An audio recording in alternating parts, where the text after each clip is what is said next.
ผู้คุมผู้บอกเขาโอ้เมียเป็นยังเบิดแล้วเนาะโอ้ยอันนั้นแล้วเฮาจังว่านั่นผู้ใดเอาอีน้อยอันนี้นั่นยังหั่งยังนี่ยังกว้างยังขวางนั่นเฮาสิคอยดมหำผัวมันเก่งอีหลีอันนี้ถามมือไปมืออันนั้นก็เอาบ่เอามักบ่มักมือนํมือบ่มือตอบหมดทุกอย่างตอบได้หมดได้เบิดตอบมาแล้วก็ได้บ่ฮอดอาทิตย์จากเมื่อแล้วมาหารายได้โอ้เสียเงินไปหมดหลายเลยเนาะเอาหลายบ่หลายก็เช่าไปล้านจะเข้า30ล้านมันสิหาง่ายได้เงินเนาะวนน้ำเงินบ่ได้หาง่ายเหมือนกันง่ายบ่ไปช่องเทื่อนี่ไปมื้อนั้นก็กับมันนั่นก็เงินล้านปลายก็เช็ดอีกไปช่องเทื่อนี่โอ้ยมึดชามชิปไปอันเช่าไปล้านรอบจังมันน้อยๆมีแต่รายเสียนะอ้าวรายเสียก็ได้ก็ใครดอกอันนี้เงินเสียเมียบ่ได้อันนั้นนะจังหวะมันเสียใจตัวนี้ที่มันแห้งแท้ๆนี่แต่เงินเสียเมียได้น่ะไผสิจมหาเนาะเมียก็อยู่นํกันนี่บ่ได้ว่าได้พุดเข้าอยากปะว่าพุ่นน้ำมันในช่างในหยังนี่บ่กินพุ่นน้ำชื่อพุ่นแพ็คนึง1,000ชื่อมากินบ่พอมื้อเบิดไปชื่อมาให้กินชำใดแหละบัดเฮือนโตนั่นตักออกในช่างแน่นหัวกระไดหั่นขึ้นมากินบ่เห็นว่าได้มาจากบ่อนขี้บ่อนเหนียววะยังกินได้บ่ปน้ำซางอยู่ทุ่งนาจักเฮ็ดใช่เฮานี่เฮ็ดเฮาก็บ่ได้ว่าหยังเฮาเมียกินนั่นเฮาก็ไปชื่อมากินตามใจเนาะตามใจทุกอย่างยังอยู่บ่ได้ก็บ่จักแนวบ่มีแนวที่เว้าเนาะเอาเงินให้ลูกเฮาชาวพันชื่อมาให้กินกินเฮ็ดได้ซั่นตามใจก็ยังบ่อยู่บ่จักแนวเนาะเอาแล้วไล่นำบ่ทันแล้วก็มีแต่ปล่อยเท่านั้นแหละโอ้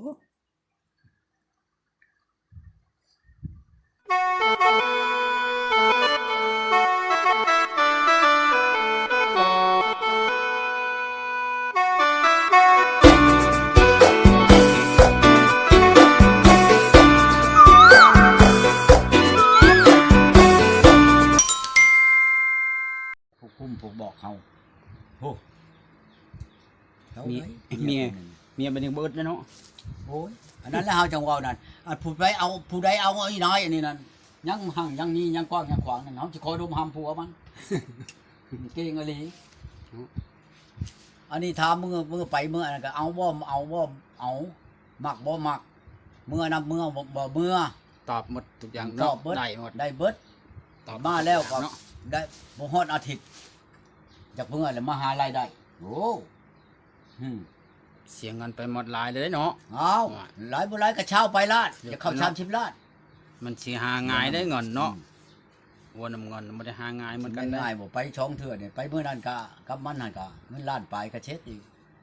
ไปช่องเทื่อนี่โอ้ยมึดชามชิปไปอันเช่าไปล้านรอบจังมันน้อยมีแต่รายเสียนะอ้าวรายเสียก็ได้ก็ใครดอกอันนี้เงินเสียเมียบ่ได้อันนั้นนะจังหวะมันเสียใจตัวนี้ที่มันแห้งแท้ๆนี่แต่เงินเสียเมียได้น่ะไผสิจมหาเนาะเมียก็อยู่นํกันนี่บ่ได้ว่าได้พุดเข้าอยากปะว่าพุ่นน้ำมันในช่างในหยังนี่บ่กินพุ่นน้ำชื่อพุ่นแพ็คนึง1,000ชื่อมากินบ่พอมื้อเบิดไปชื่อมาให้กินชำใดแหละบัดเฮือนโตนั่นตักออกในช่างแน่นหัวกระไดหั่นขึ้นมากินบ่เห็นว่าได้มาจากบ่อนขี้บ่อนเหนียววะยังกินได้บ่ปน้ำซางอยู่ทุ่งนาจักเฮ็ดใช่เฮานี่เฮ็ดเฮาก็บ่ได้ว่าหยังเฮาเมียกินนั่นเฮาก็ไปชื่อมากินตามใจเนาะตามใจทุกอย่างยังอยู่บ่ได้ก็บ่จักแนวบ่มีแนวที่เว้าเนาะเอาเงินให้ลูกเฮาชาวพันชื่อมาให้กินกินเฮ็ดได้ซั่นตามใจก็ยังบ่อยู่บ่จักแนวเนาะเอาแล้วไล่นำบ่ทันแล้วก็มีแต่ปล่อยเท่านั้นแหละ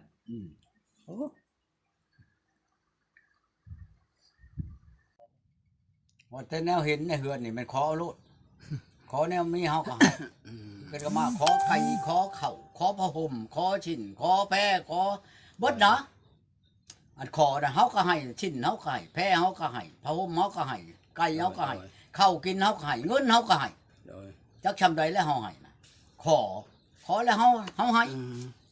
สินั่นเพียงอีก บ่แม่นเฮาบ่ให้ ยุงพิลุกได้ไหม คือกันกับขออันชิ้นเฮาให้ชิ้นขอแพ้เฮาให้แพ้ที่นั่นหยังผู้คุมผู้บอกเฮาโอ้เท่าไหร่ เมียเป็นยังเบิดแล้วเนาะ โอ้ยอันนั้นแล้วเฮาจังเว้านั่นอันผู้ใดเอาผู้ใดเอาไอ้น้อยอันนี้นั่นยังหั่งยังมียังกว้างยังขวางนั่นเฮาสิคอยดมหำผัวมัน เก่งอีหลีอันนี้ถามมือไปมืออันนั้นก็เอาบ่เอามักบ่มักมือนํมือบ่มือ ตอบหมดทุกอย่าง ตอบเบิด ได้หมด ได้เบิด ตอบ มาแล้วก็ เนาะ ได้บ่ฮอดอาทิตย์จากมือแล้วมาหารายได้โอ้อืม เสียเงินไปหมดหลายเลยเนาะ เอาหลายบ่หลายก็เช่าไปล้านจะเข้า30ล้าน มันสิหาง่ายได้เงินเนาะ ในอันนี้นะอีบ่ได้ไปใช้เอาอยู่เบิดมือเบิดเว้นก็บ่ว่าแล้วธรรมดาบ้านเมืองแล้วแล้วว่าใช้กันนะนี่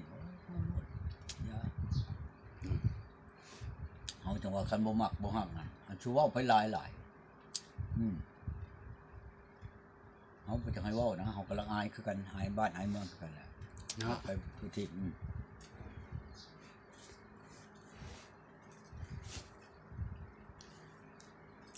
เขาก็ยังห้านเว้าเนาะเป็นผู้หญิง ตั้ง เนาะ ในใช้คนแบบ คนหารายได้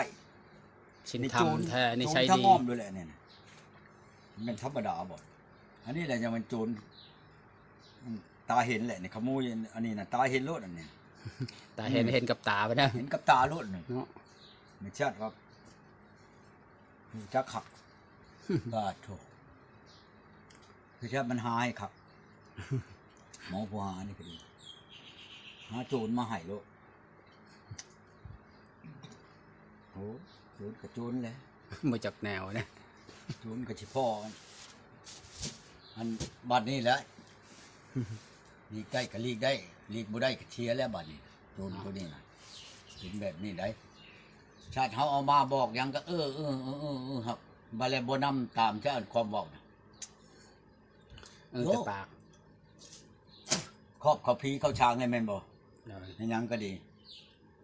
เฮาว่าคันสิไปใช้บ้านใช้ก็บอกเลยเด้อชื่อๆไปหลักไปโอ้ยอันนี้ใครแล้วบ่เมืองเดือนใครว่าไปทางอื่นน่ะบ่เห็นนั่น เว้น เขาก็มาแล้วป่านนี่นะเฮ็ดไม้ก้อแล้วลูกค่อยบ่เห็นเขาว่า เว้นยังบ่น้อยเป็นโทษเจ้าเด้อ เป็นโทษแล้วบ่เอื้อยบ่น้องแล้วเป็นโทษผู้นำพาเอาเด้ เออน ำพาไปเอาเบี้ยนไปใหม่ได้บัดนี่ไหนหมออันนั้นเด้หมอลามได้เว้าน่ะเจ้าเว้ากับเขาจังซั่นจังซี่เว้าพี่หยังกับเขานั่นจักถามมึงได้แท้เฮาเว้าได้ไดเปิดเบิ่งพังโลดในบ่นเว้าแน่นี่น่ะ โดย สิเว้าเพียงกับเขากับเมียน่ะเป็นผู้เว้ากับบ่เชื่อน่ะเป็นผู้โทรถาม ไทยคลิปบ่เคยถ่ายเรื่องราวได้ครับ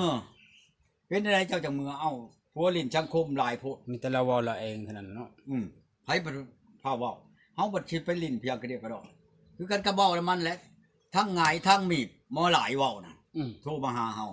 เจ้าเฮ็ดแนวนั้นเจ้าเฮ็ดอันนี้เว้าไผเพิ่นเว้ากระเดียวกับปากมันอันเมียเฮานั่นเว้าชื่อว่าหลาย ยันเว้าสิเข้าหั่นเนาะฉันเขาสิฮู้มาที่ไส เฮาบักหลายเหมือนกันบ่โตมันชับมันต้อง8หัวบ่แม่น2หัว